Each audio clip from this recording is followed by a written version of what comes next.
Okay, folks, here we are again, and this little ditty is called Cross-Eyed Pete.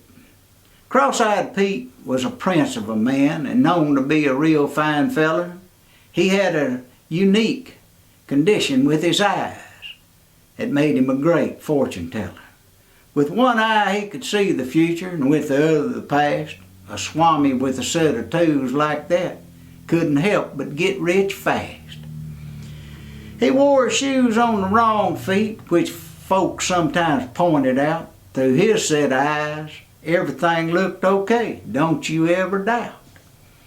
The old boy fell in love and he married this pretty little teacher. When he was told to kiss the bride, he missed and kissed the preacher. His wife painted a sign for his business, said palms red, that looked really neat. I walked into his place of business for a visit, and there he was reading the feller's feet.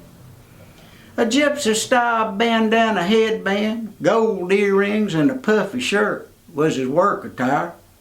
Once leaning over to gaze into his crystal ball, he missed, and his candle set his hair on fire.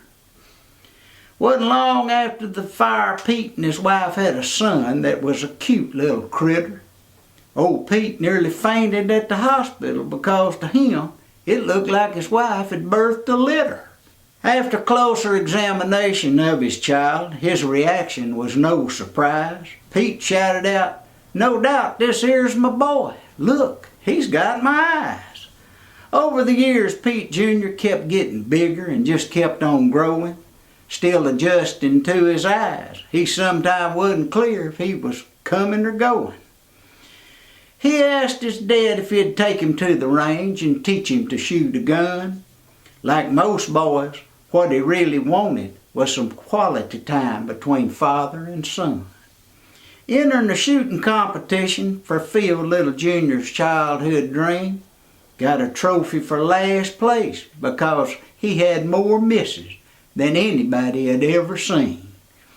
When the boy's right eye was pointing north, the other one was pointing south. Fought his own reflection in the mirror and knocked a tooth right from his mouth. You've all heard it, father like son, that's how the saying goes. Years before, that same mirror had attacked his dad and bloodied up his nose. I'll end by saying old Pete's fortune-telling business is really doing well. He says to tell you good times are coming and your life is gonna turn out swell.